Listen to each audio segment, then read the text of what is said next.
महेश्वरः गुरुः साक्षात् परब्रह्म तस्मै श्री गुरवे नमः। तस्मै श्री गुरवे नमः। पूज्य स्वामी अभेदानंद जी महाराज, उपस्थित भक्तवृंद,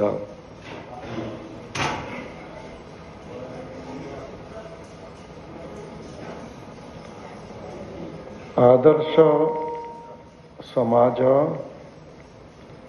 और आदर्श राष्ट्र निर्माण करिबा पाई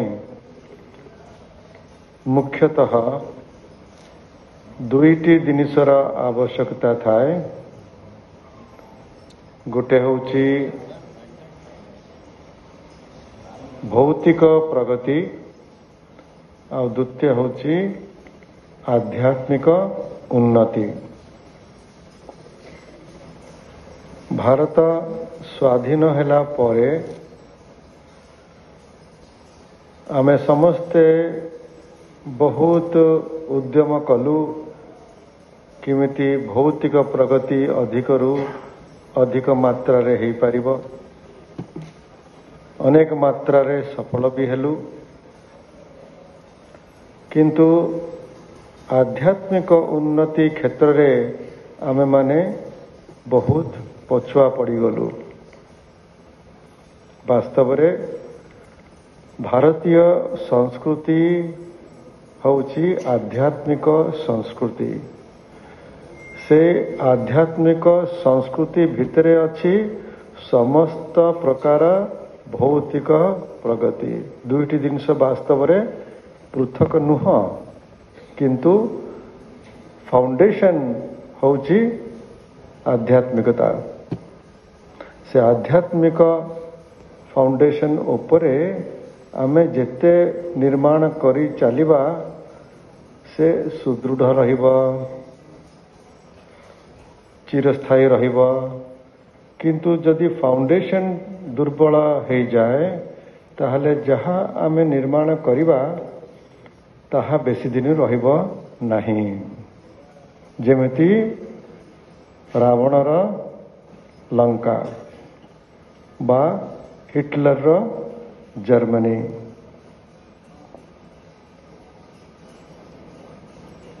এই বৈদিক प्रथा, वैदिक संस्कृति, वैदिक ज्ञान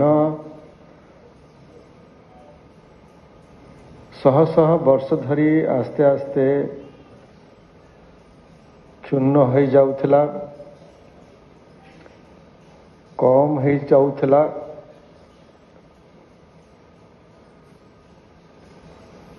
आमर जेतेबेले अफगान मुगल आक्रमण परे ईस्ट इंडिया कंपनी इंग्रेज भाई माने आसिले, से माने प्राय ताकू संपूर्ण लुप्त करिवार उद्यम रखिले।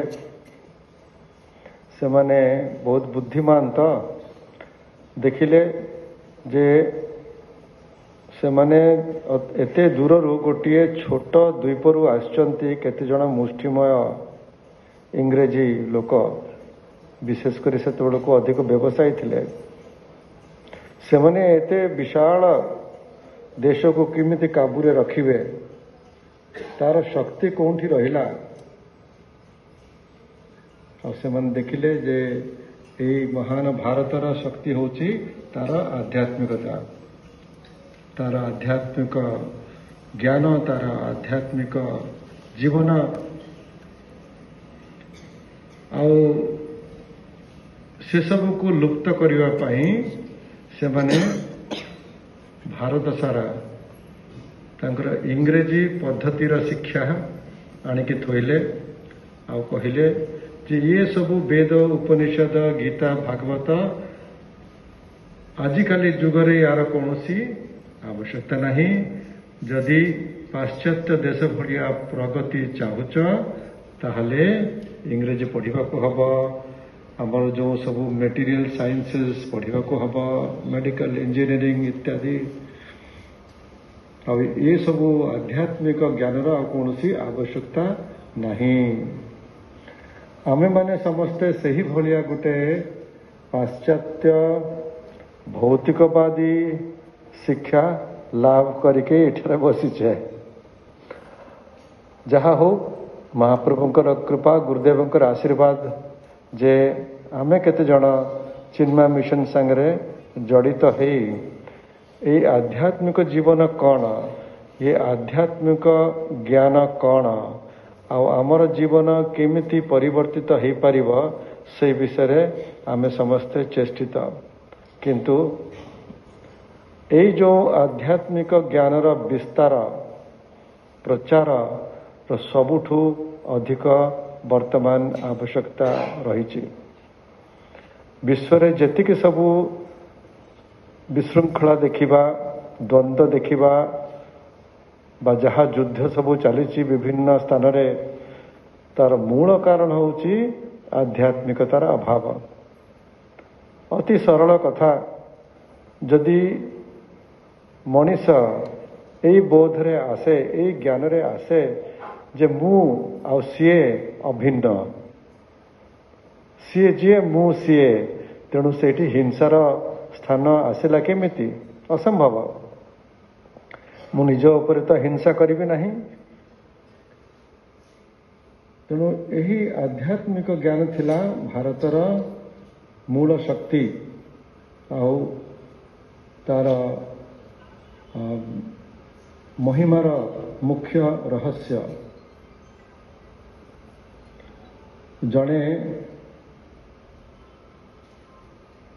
ଜିଜ୍ଞାସୁ ପଚାରିଲା ଆଇନଷ୍ଟାଇନକୁ, how can we have better society? ତାଙ୍କର ଉତ୍ତର ଅତି ସରଳ ଥିଲା, ବାଇ ହ୍ୟାଭିଂ ବେଟର ପିପଲ। ଉତ୍ତମ ଚରିତ୍ରବାନ ମାନବ ନିର୍ମାଣ ଦ୍ୱାରା ହିଁ ଉତ୍ତମ ସମାଜ ଓ ଉତ୍ତମ ରାଷ୍ଟ୍ର ନିର୍ମାଣ ସମ୍ଭବ, ନହେଲେ ଅସମ୍ଭବ। ଯାହା ସବୁ ଆମେ ଦେଖୁଛେ ପ୍ରଗତି ପ୍ରଗତି ପ୍ରଗତି, ସେ ଗୋଟିଏ ମୁହୂର୍ତ୍ତରେ ଧ୍ୱଂସ ହେଇଯିବ ଯଦି ମଣିଷ ରାକ୍ଷସ ହେଇଗଲା, ମାନବ ମୂଲ୍ୟବୋଧ ହଜେଇ ଦେଲା। ଆମେମାନେ ମୋଟାମୋଟି ଦେଖିବାକୁ ଗଲେ ବିଶ୍ୱରେ ସେହିଭଳିଆ ସ୍ତରରେ ଆମେ ଆସିକି ପହଞ୍ଚିଛେ। ଏହି କ୍ଷେତ୍ରରେ ଯେତେବେଳେ ଦୁଇଟି ମହାଯୁଦ୍ଧ ୱାର୍ଲଡ ୱାର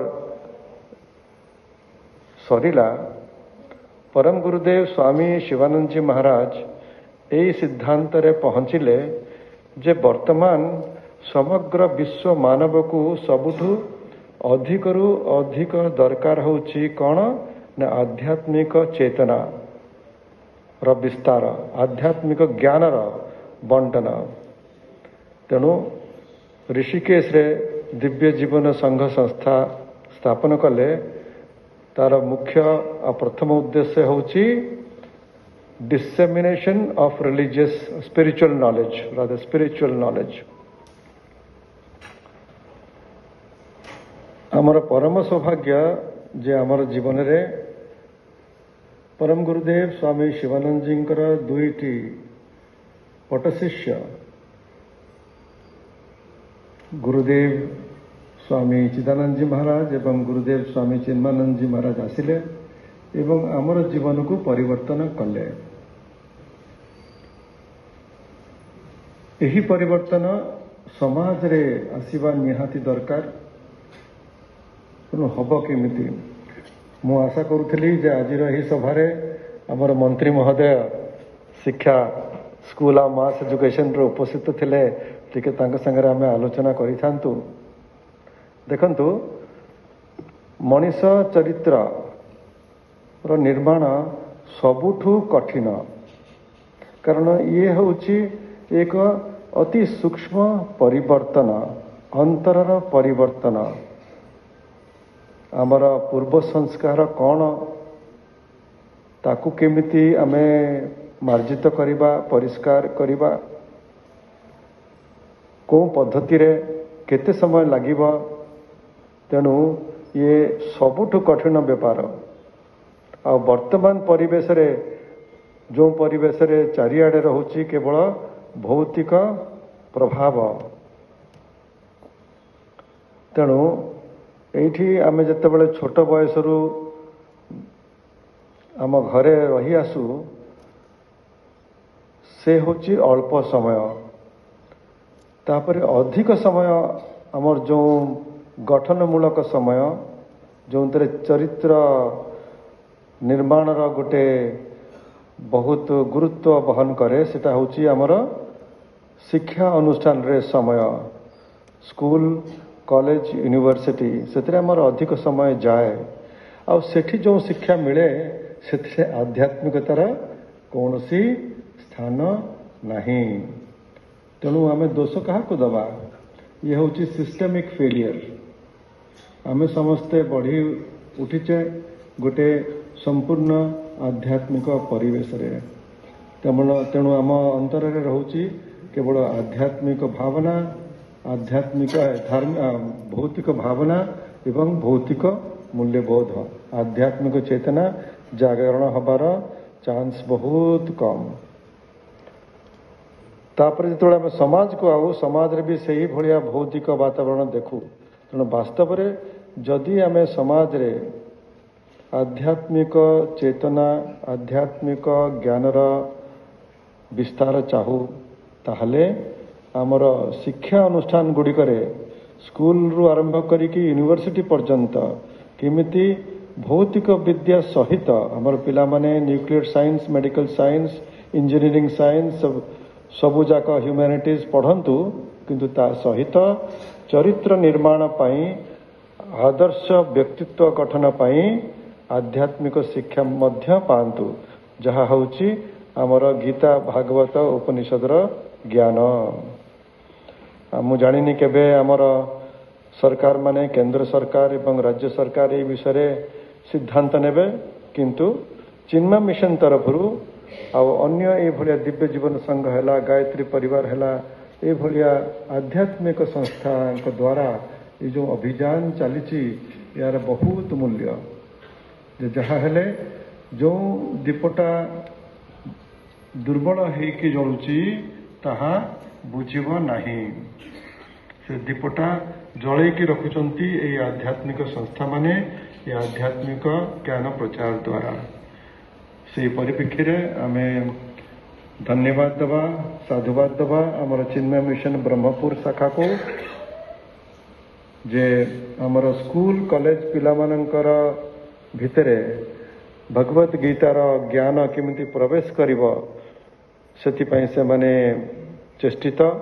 ସେହି କାର୍ଯ୍ୟକ୍ରମରେ ସେମାନେ ପୂର୍ଣ୍ଣ ମାତ୍ରାରେ ସଫଳ ହୁଅନ୍ତୁ। ମହାପ୍ରଭୁଙ୍କର ଚରଣରେ ଏବଂ ଗୁରୁଦେବଙ୍କ ନିକଟରେ ଏ ସେବକର ପ୍ରାର୍ଥନା। ଏବଂ ଏତିକି କହି ଆମେ ଅବିକା ଆଜିଠାରୁ ଯେଉଁ ଜ୍ଞାନ ଯଜ୍ଞ ଆରମ୍ଭ ହେଲା, ମୋର ନିବେଦନ, ଏହି ହଲ୍ ଯେମିତି ପୂର୍ଣ୍ଣ ହେବ ଆପଣ ସମସ୍ତଙ୍କ ଦାୟିତ୍ୱ। ଯେମିତି ଅଧିକରୁ ଅଧିକ ବ୍ରହ୍ମପୁରବାସୀ ଏ ସୁଯୋଗ ନେବେ, ଆଧ୍ୟାତ୍ମିକ ଜ୍ଞାନ, ଆମର ବେଦାନ୍ତ ଜ୍ଞାନର ଶ୍ରବଣ କରିବାର ସୁଯୋଗ। ଏବଂ ପୂଜ୍ୟ ସ୍ୱାମୀଜୀ ସାଉଥ ଆଫ୍ରିକାରୁ ଆସିଛନ୍ତି, ଆମକୁ ନିଶ୍ଚିତ ଭାବରେ ବହୁତ ବହୁତ ମୂଲ୍ୟବାନ ଉପଦେଶ ମିଳିବ। ତେଣୁ ତାକୁ ନେଇ ଆମେ ସମାଜରେ ଆସନ୍ତୁ ଏହି ଆଧ୍ୟାତ୍ମିକ ଚେତନା ଜାଗରଣ କରିବାରେ ବ୍ରତୀ ହେବା। सर्वे भवन्तु सुखिनः, सर्वे सन्तु निरामया, सर्वे भद्राणि पश्यन्तु, मा कश्चित् दुःखभाग् भवेत्। ओम शांति शांति शांति। हरिः ओम। श्री गुरुभ्यो नमः। हरिः ओम।